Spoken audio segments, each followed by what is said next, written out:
we are focusing this afternoon on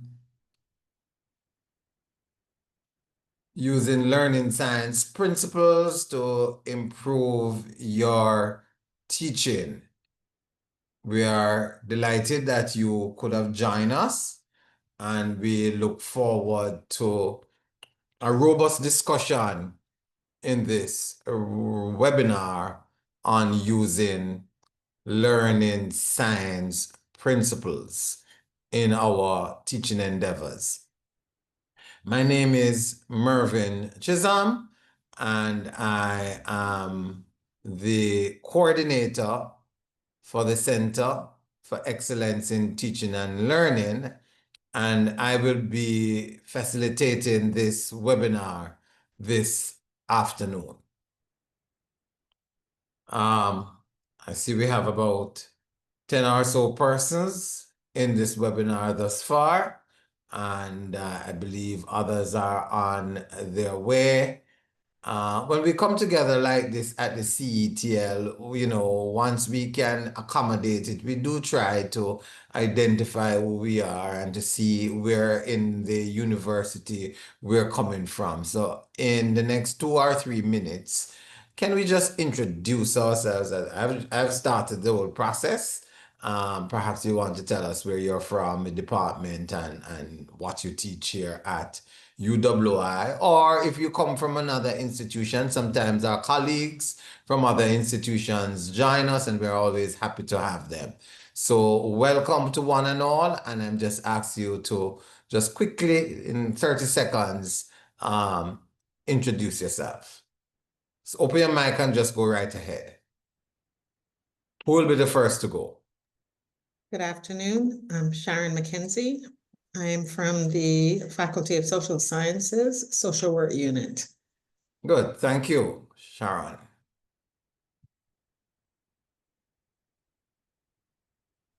Good afternoon. I am Sharon Bramwell-Lelo, School of Education, Faculty of Humanities and Education. Okay, thank you very much, Sharon Bramwell-Lelo. Dr. Lelo, yes?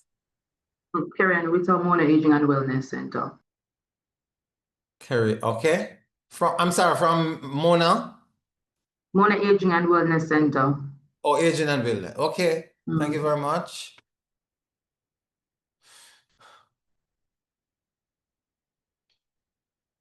Are others going to introduce themselves? Not too many of us, so we should be able to do it. Okay, Tamika James says her microphone doesn't work. Some people are using the chat feature. All right, Charlene Brown from Basic Medical Sciences. And then we also have Kerry-Ann Bennett, who is unable to use her microphone. She's from Life Sciences. Renee Brooks is from UHC.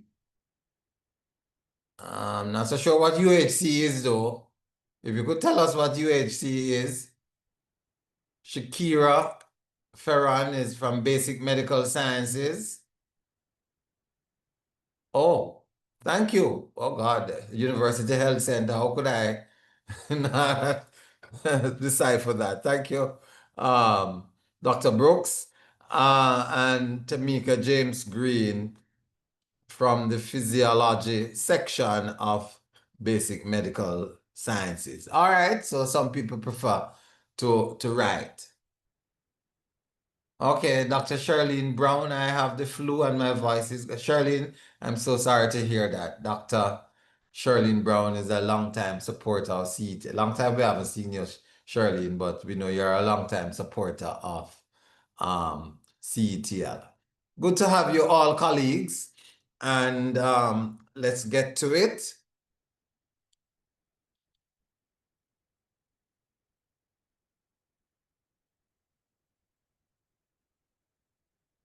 So I'm going to use a PowerPoint presentation, and of course we invite your response, your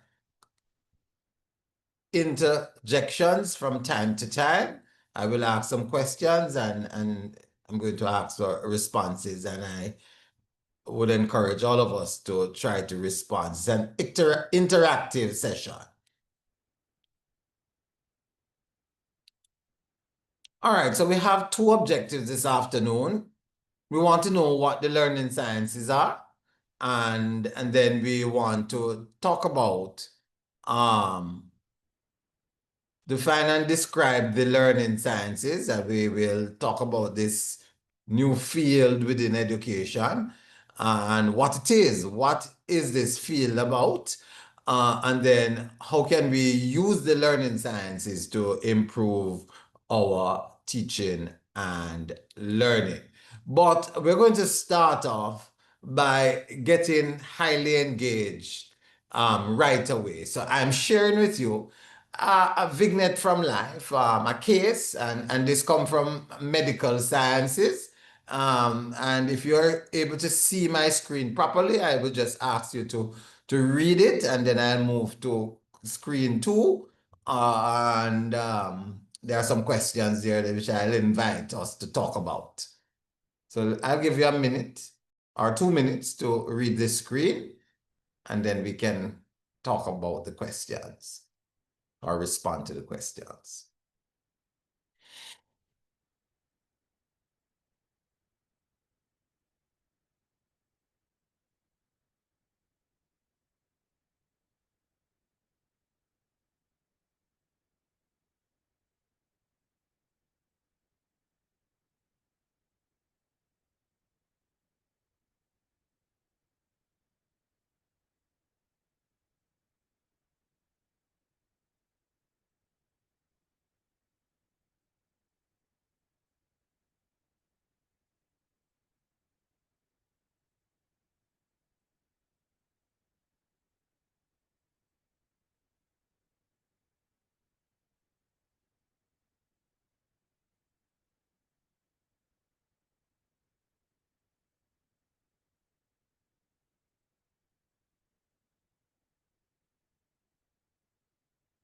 All right, so I'm going to move on to the questions I have on the next slide.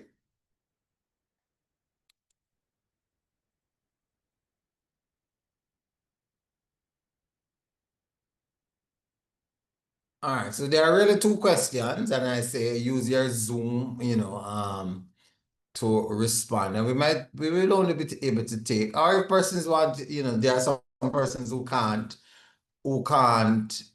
use their microphones, or for some reason they can't speak. So assisting me in this webinar is Mr. Dominic Williams, who is one of our administrative assistant here at the CETL. So I'm going to ask Mr. Williams to kindly pay attention to the chat for me. But those of you who are able to open your microphone and speak, because we only have 2 or 3 minutes for this activity. Anybody want to speak? I'd like to hear another voice. So I hope at least one person will be able to open and speak. Okay, so I want to thank you for this case. I want to ask if the time of the lecture if you can shed some insight, does it matter what time of day the lecture was? Was it a morning lecture, an afternoon lecture, an evening lecture? Well, the time of day definitely would affect the lecture. Actually, it's not original, so I don't know what time of day it is. But the time of day, I believe, definitely would affect a lecture. All right, so I'm not seeing it in the case, but I would want to probably add that to the case. Yes. So the first thing that came to mind is information overload. Absolutely. Yes. Information overload. And that's an important point to bear in mind as we think about preparing our lectures and how we can engage our students. Information overload. There is certainly, a maximum amount of information that the brain can take in at any one time, and properly engage, properly process to make sense of it. Anybody else?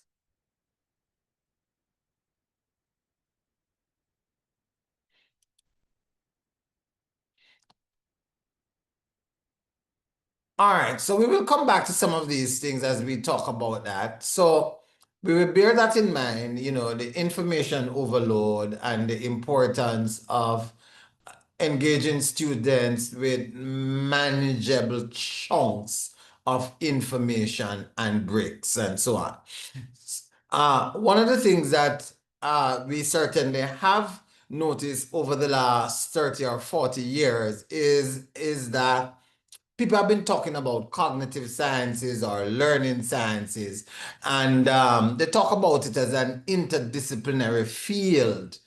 And so perhaps if the lecturer knew some more about the learning sciences, the lecturer might have approached this lecture on oncology in a different way. So whereas those of us who are, for instance, teachers, and we went to teachers college or we did degrees in education, we'd learn about theories of learning and so on, and we recognize that a lot of these early theories of learning used animals in terms of determining how learning occurs, behaviorism and so on. And of course, then they applied some of these things to human persons or to human beings.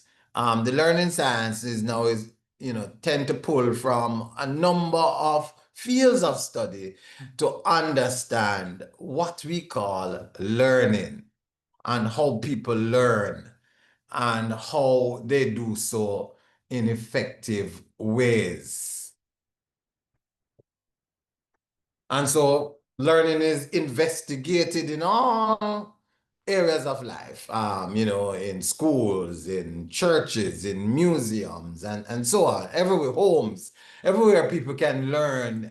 People are looking at how this thing called learning is done. So it's a total departure from what occurred in early research on learning, especially you know, at the turn of the 20th century, when behaviorism was king, and Freudian understanding of human behavior were the two concerns that seem to have dominated how we were seeking to explain learning.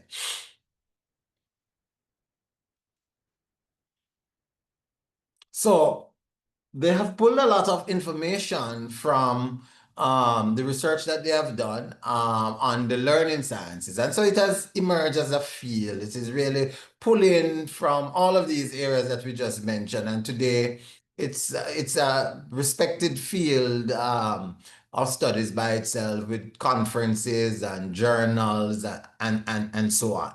And their focus is really to understand how human beings learn in settings where they learn, where they're actually learning.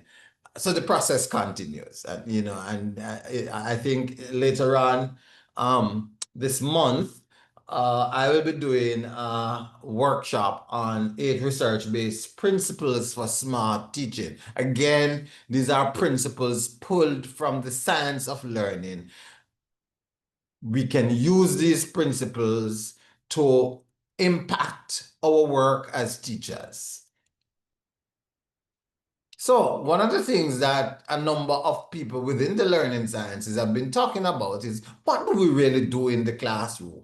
And one of the ways in which people tend to be looking at teaching these days is to talk about designers of learning experience. The teacher is a designer, not so much the teacher as the giver of information or transmitting information. We do know we can't take information from our brains and transfer it to the brains of our students. It has never been done, and it will never be done. We create learning opportunities. We design learning experiences to help our students to learn and to understand content and so on.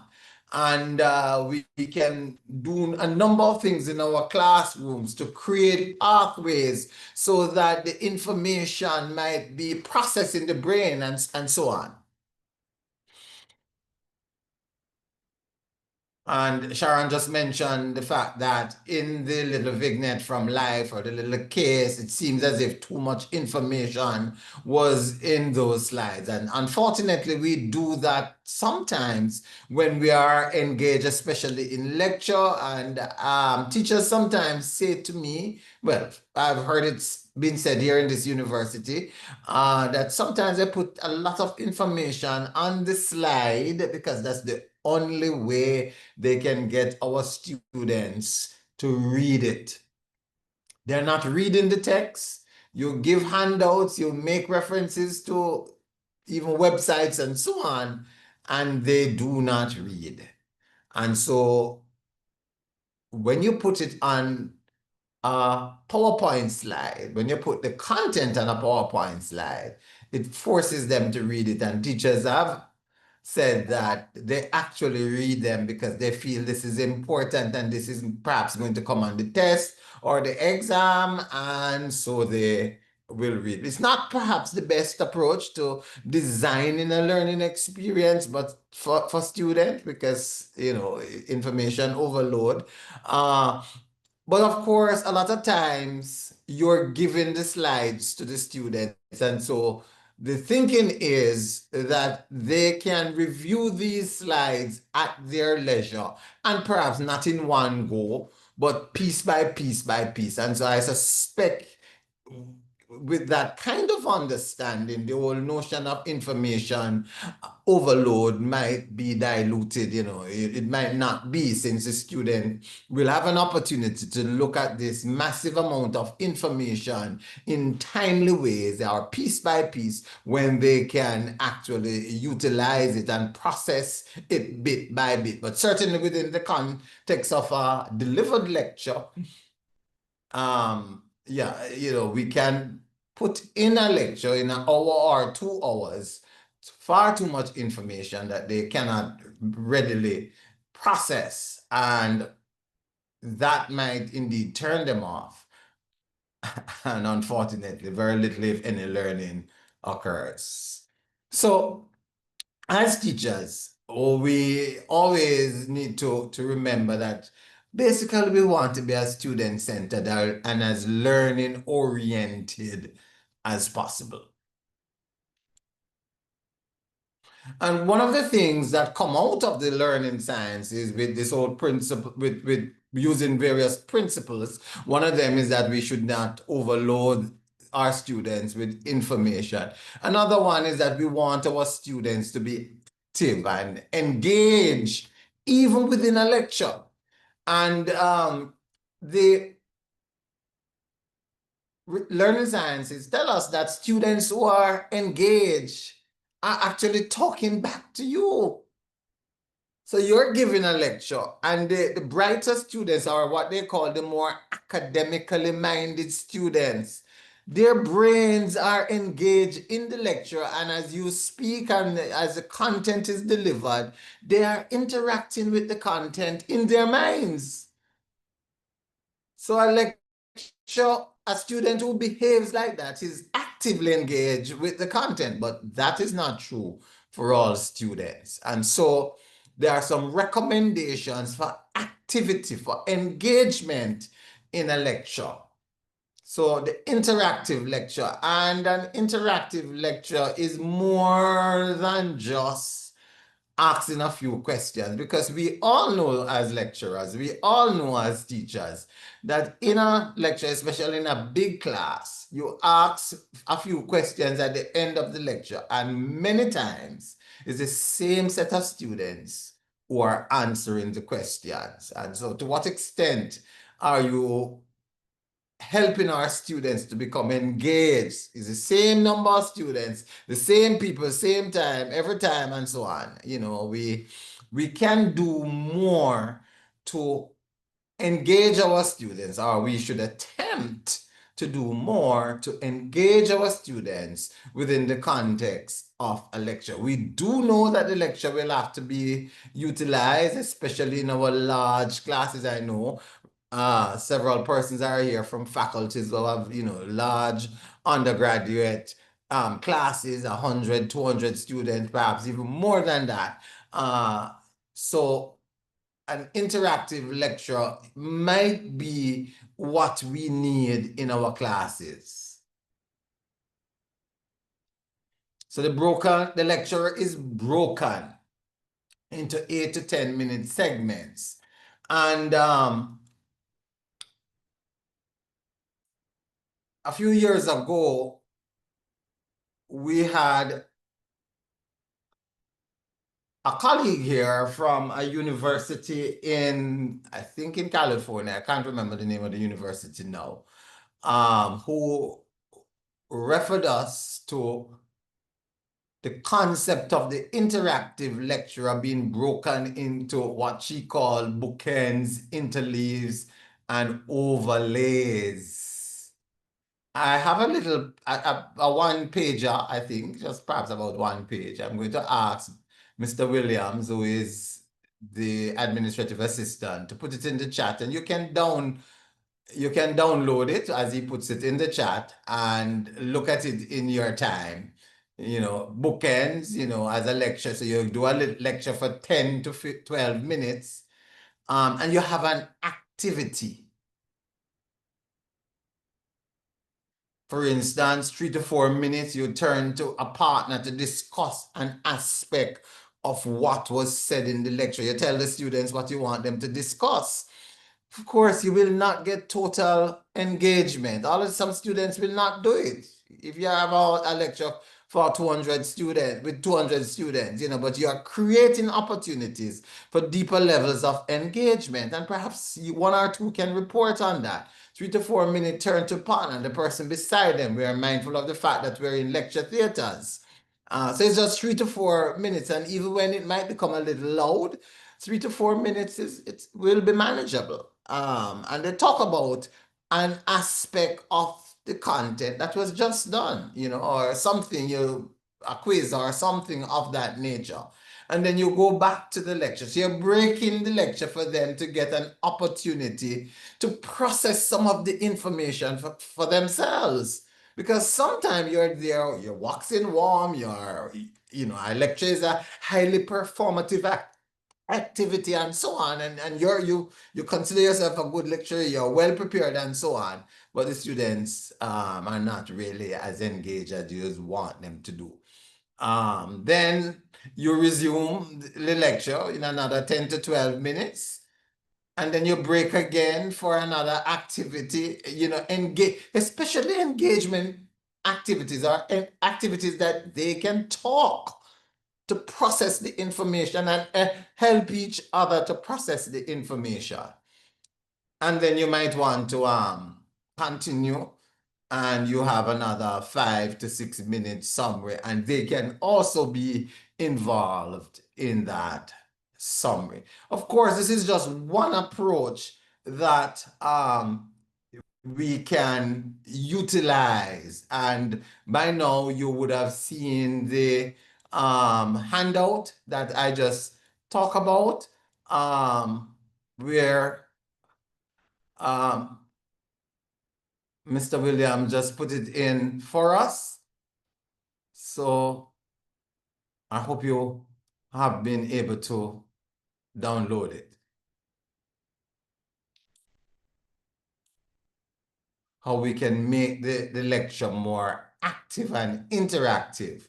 That's what we want to talk about. This first principle, active engagement of our students in our classrooms, and how we can move the lecture to become more active or interactive in our teaching and learning, because from the research it is saying that learning is advanced through these interactions.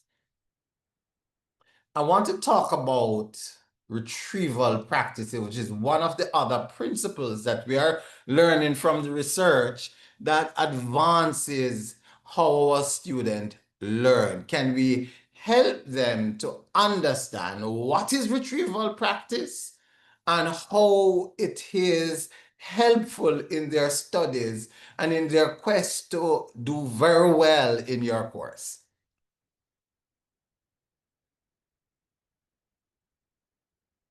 So, in most of our courses, students have to recall information. They have to recall some information from memory. And so creating opportunities for them to recall and multiple opportunities for them to recall information from memory. We are told, based on the research that has been done, that it strengthens the pathways that lead to memory. And it strengthens their ability to recall information in meaningful ways or effective ways from memory. And we are told also that it's far better than just reading the material. A lot of students will read and highlight, certainly in our day.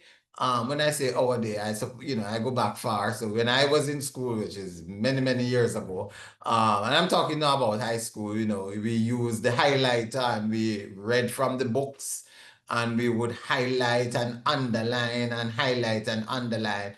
Those practices have proven helpful, but they are not as helpful as we thought they were.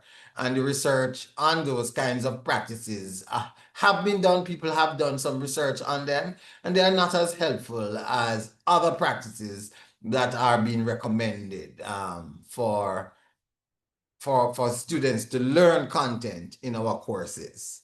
For instance, when students are able to pull information from their brains, retrieve information in an ongoing way, repeat it to themselves, and so on, that enhances their long-term learning, and that helps the whole retention process. So if they are able to take a quiz, if they are able to use flashcards, if they are able to mentally rehearse facts and so on, all of those are helpful. Some of these, we knew all the time that they were helpful. We have the research now to show that they are far more helpful than some of the other practices, such as underlining information and just rereading, and so on. So one of the things that we want to do as lecturers, as we teach our classes, is to help our students to strengthen the pathways to long-term memory. So we can recall practices that will allow them to pull information from memory. And so the more pathways that are created, the better for the student, and the better able the student will to recall information.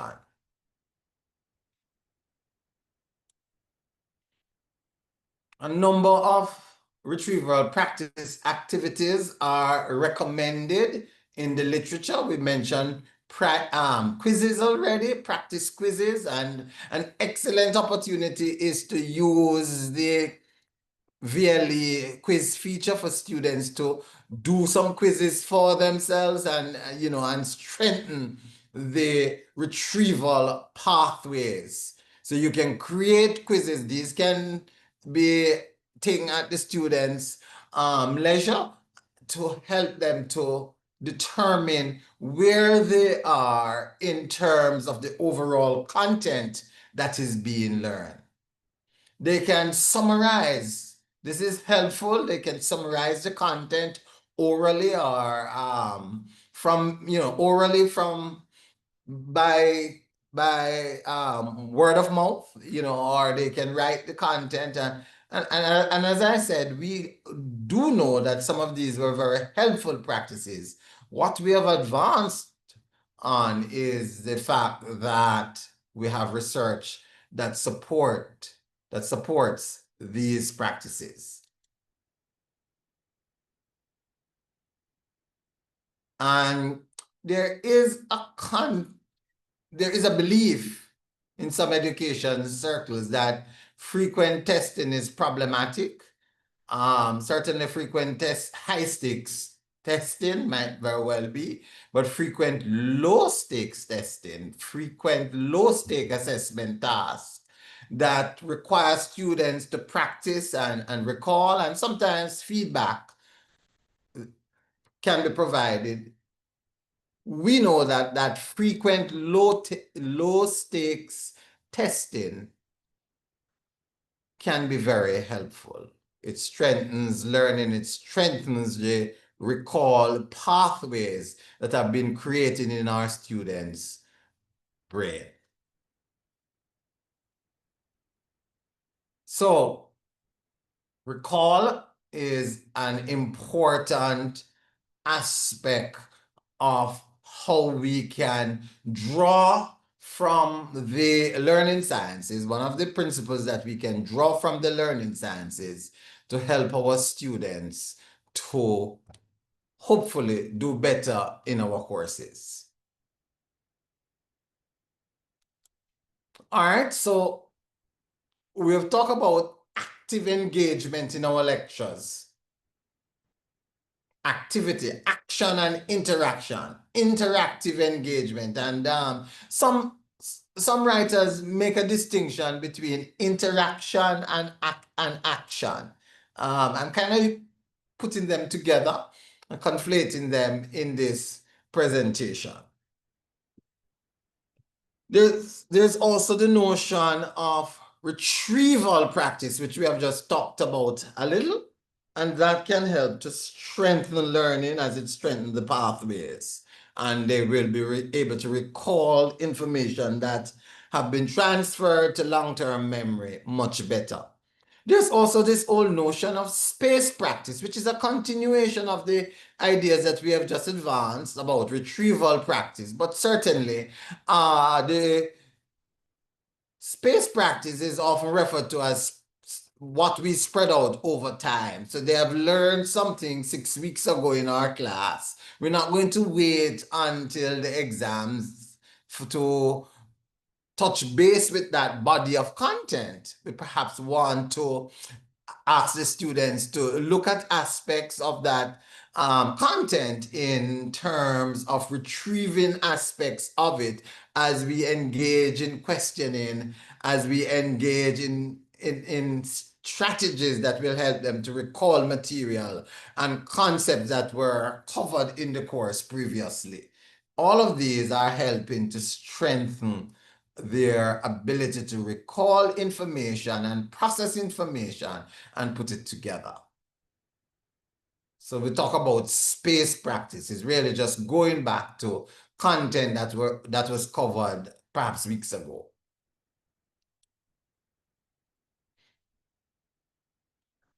And some authorities suggest that we can end our classes by, asking questions and reviewing questions that relate to other parts of the course that we might have covered before. And certainly we can engage our students in this way and let them know what we are doing, how we are going to do it. Every week we will ask you a question and give you a question to ponder about something that was done some weeks ago. It is for you to take it, review it, and if you need assistance in getting an understanding of that aspect of the content, this is where you can find it, this is where you might go, or you can see me, and so on. So one of the things that we are now very clear on is that students need help in studying, how to study. Not all students know how to study. And this is why at the exam period, we have so many students being stressed out. They have not studied and they're trying to study at the beginning of the exam period. And so they cram. Truth is, if all we ask for is for students to reproduce elements of what we taught in the class or the course over the last few weeks, they sometimes will pass. But the level of understanding and so on, of course, material might be very limited, as I believe we all know. So, space practice. All right, so we want to underscore the importance of space practice in our courses as we encourage study on an ongoing basis, as we encourage our students to retrieve material that was previously covered in the class, as we encourage our students to make comparisons with new content and how the information they are now learning builds on what they learned before, or how it differ from what has gone, and so on. So because we're giving an opportunity for them to think about the content they are learning, to recall information they are learning, and to process information they are learning. And so the class is built around how best students can learn the content. The class is not merely built around how we can just give them the content. And in some classes, that's what happens. How we give them the content, and we are so concerned about covering the syllabus that sometimes this kind of information is not taken into consideration. And then the final thing I want to talk about this afternoon is metacognition. And I know this is a concept that we have encountered, many of us have encountered across the discussions that we have had here at the CETL, and I suspect in other places, because it's a very important concept and it has been raging within educational circles for many years now. I go to conferences, but I go to a lot of teaching and learning conferences, and metacognition is always one of those big topics that occupies our attention. In fact, there are a group of psychologists, learning psychologists out of Georgia. Can't remember which school, but there are quite a few other schools in Georgia. I think they've worked together, who recommend metacognition approaches in our teaching and learning, instead of this whole idea about learning styles and how we should be teaching students in various ways because they have different learning styles. Of course, that's a problematic body of literature, the literature on learning styles, because there are some learning psychologists who are saying we do not have any learning styles, we have learning preferences. And I think it is more and more learning psychologists are moving there. And so the preferred thing is, let us teach them about metacognition. Let us embrace metacognitive strategies to improve learning. And so the first point on this slide is about, really what we mean by metacognition. And we want the students to be able to think about their learning, to reflect on their understanding. They need to be asking themselves, am I understanding this? What really do I understand? How am I understanding it? They need to continuously engage in that kind of self-reflective activity to determine, am I learning? And if I am learning, how am I learning? And since I am learning, what am I learning? They need this to do this for themselves. And so we need to create opportunities for them to do this. We need to encourage them to reflect on their learning process. And we need to encourage them to regulate their learning and suggest ways in which these things can be accomplished. That's really what we mean by metacognition. Can students really tell, how best they are learning? This is why, some people say students have learning preferences, and that's okay, but they should never pigeonhole themselves and to say, I can't learn this way. I think this makes better meaning for me if I embrace this approach, and so on.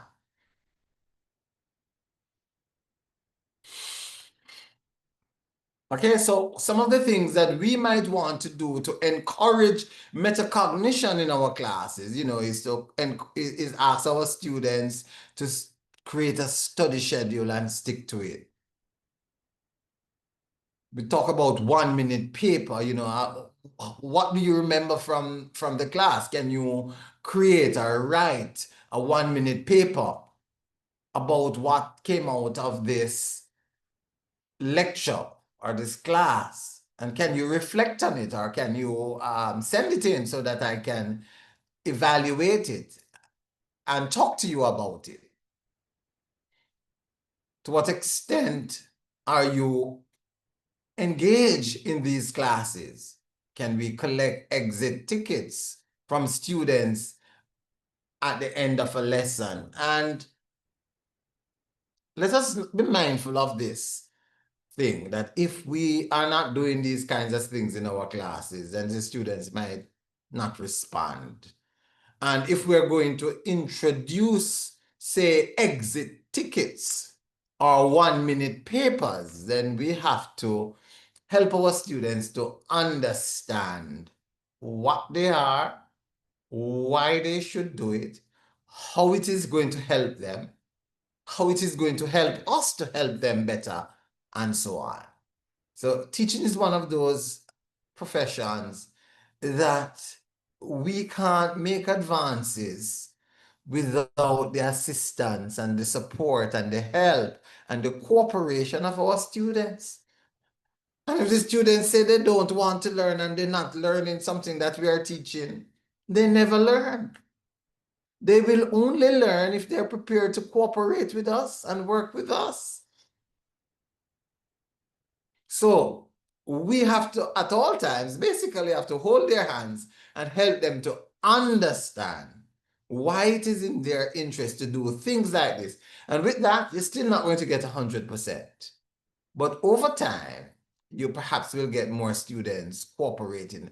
I say this because I know lecturers have attempted to do some of these things in this university, providing exit tickets for students to state some of the things they've learned and problems, to write a 1 minute paper, to do the muddiest point in this lesson, and so on. And they've asked them to do it, and several of them just walked out. They didn't respond in positive ways, and so some people after a while give up and say, well, these students will not do these things because it's not normal for them to do these kinds of stuff in a lecture situation. And so they have been initiated into a culture of learning already. And this was not one of the things that they used to do. So it would take some time for them to get into this new thing if you're going to ask them to do something new. And you'll have to basically embrace them and ask them to work with you and why they should work with you and how it is going to be helpful. Dr. Brown says, I've asked students to reflect and they wanted to know if it was graded. I'm sorry.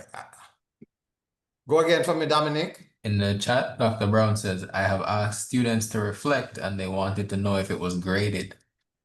Yes, they will be more responsive if they hear it is going to be graded. Now, it is important for us to do some things without grades.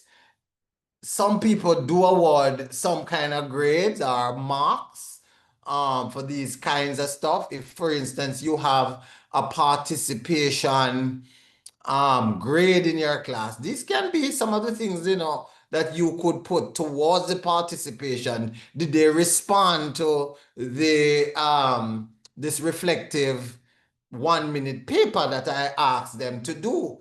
You're not really looking for correct responses. You're just seeking response. And so some of these could go to the participation grade. In some classes where they have participation grades, they're too arbitrary. And so the lecturer will give a grade based on, whether the student talks and so on. I've always counseled faculty against that. And so legitimately you can have participation grades, and there are a number of participation protocols, and introducing some of these what we call classroom assessment techniques, CATs, in our classes, in our lectures, might be one of the ways in which we say, well, if you respond by in these ways, then you will get the maximum participation grades possible. And I know in some courses it might be up to 10%. I think Aqua sometimes recommend that it be 5.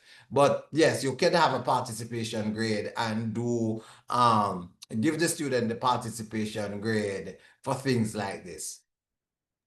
I have another comment. Yes.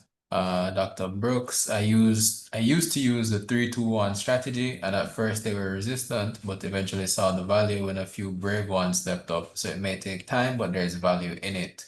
3 things learned, 2 things interesting, and 1 thing they may not be sure of or need extra info. Thank you so much, Dr. Brooks, for that comment. This is what I was talking about, and you have indicated, yes, there was resistance. I love this comment because it bears out what I was talking about. And thank you also for indicating that it worked for you eventually. I imagine that not all your students do it, but several of them are now doing it because it is meaningful. It is meaningful. It gives them an opportunity to review some of the content that you have gone through. They have to think back, what was it that was great about this and good, that sort of thing. All right, so we're talking about metacognition, and we were winding up now on how we can use metacognition in our classes. And so on. One of the comments here, one of the statements here is about our suggestions here is to ask students to identify what they think will be important to remember 1, 3, 5, and 10 years later on. Is there anything that they need to take from this class with them? And always remember, and especially in an age where we are thinking and talking about employability skills, teaching for employability, development of employability skills. I'm going to be bringing out a teaching tips this month. Please look for it on employability skills. And a number of our employers are saying we want them with better soft skills. And a number of these employability skills relate to the soft skills, the teamwork, and so on, that they come to the job with. So what from this course will you take to the workplace? Will it be important to remember 10 years down the line? All right, so we have talked about being active and engaged in our classes, especially in the lecture. And we have talked about the interactive lecture. And then we have moved on to talk about retrieval practice, space practice, and metacognition. Now, these are some of the principles that we have pulled out of this big field of studies on learning, often referred to as the learning sciences, or sometimes people might even call it the cognitive sciences. And we are suggesting that these are important in our learning, in our students' learning, and helping them to engage the content in more meaningful ways. All right, now we're closing off, and I don't know if we'll be able to get this. Now, this is a activity that I do from time to time at the end of a class. It is what is called a CAT, or classroom assessment technique, the RSQC square. What do you recall? What do you summarize? You can use it in your classroom. I use it all the time in my master's level classes because that's what I'm teaching, and I use it in the certificate in university teaching with faculty who take that course or those courses. Recall, so at the end of the class, I ask for 5 volunteers. Somebody recall something was said, somebody summarize, somebody asks a question that they think they activities or the teaching, the instruction that was given would cause them to want to ask a question about. Somebody might have a comment on something that was said in terms of the content, and somebody would make a connection. How does this information really help? Or, what will it mean for me later on? Or how it relate to other aspects of the syllabus or the program that I'm involved in? The RSQC square. So in the 2 minutes, well, it says, Mike Watts says 5 minutes. In the 5 minutes that we have, can I ask somebody to recall something? And it's just a statement. It's a one sentence. These are not long things. So you can't summarize everything or you can't recall everything, but what will you recall? How would you like to summarize the things that I have said? Or we have talked about, because you came in and talked to a number of persons, comments, and so on. Do you have a question that you think is important for us to ponder on? Do you have a comment? Can you make a connection from all of we have said here to something larger within our teaching and learning activities? So who would like to do first to begin?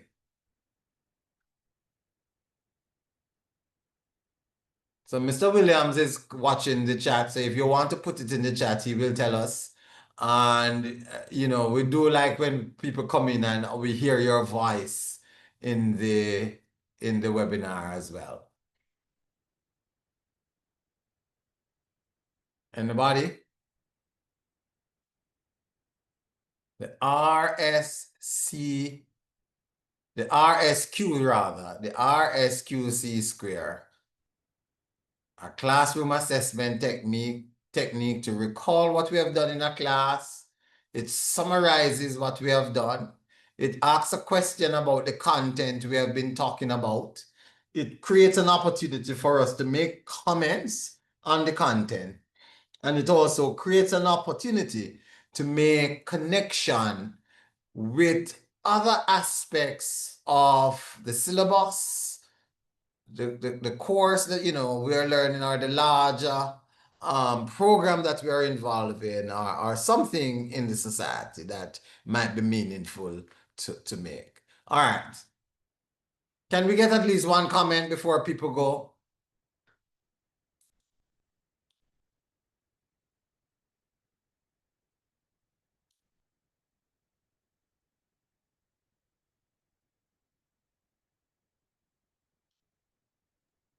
Sorry, Dr. Mackenzie said metacognition technique is important to help students to connect to the materials presented in the lecture.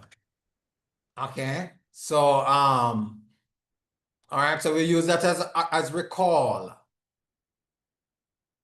And go again, since you are able to read. I see another comment coming. Dominic? Yeah. Learning science, an approach that pays attention to understanding how students learn, from Dr. Bramwell Lelo.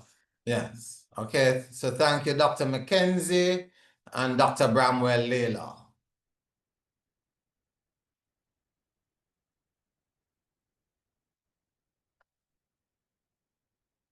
All right. Well, at this moment, it's just 2 minutes more, and not so sure we're going to have any more comments. Thank you so much for coming and for share. There is one Mr. Williams. There is one more comment. Can we just From Dr. Brown, passive Yeah. rereading or reviewing the information does not strengthen memory. Rigorous recall practice activities within the course will help. Example quizzes. Yes, indeed. Thank you, Dr. Charlene Brown.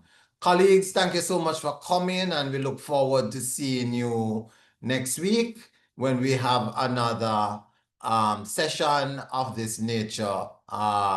We call it Lunch and Learn, and as I suspect we have our lunch munching on as we learn together about teaching. Thanks so much. The evaluation form. There is an evaluation form, and we do ask that you fill it in for us. We beg of you to fill it in. I think, Mr. Williams, you put it in the chat? Yes. Or the link? Yes, sir. The link is in the chat.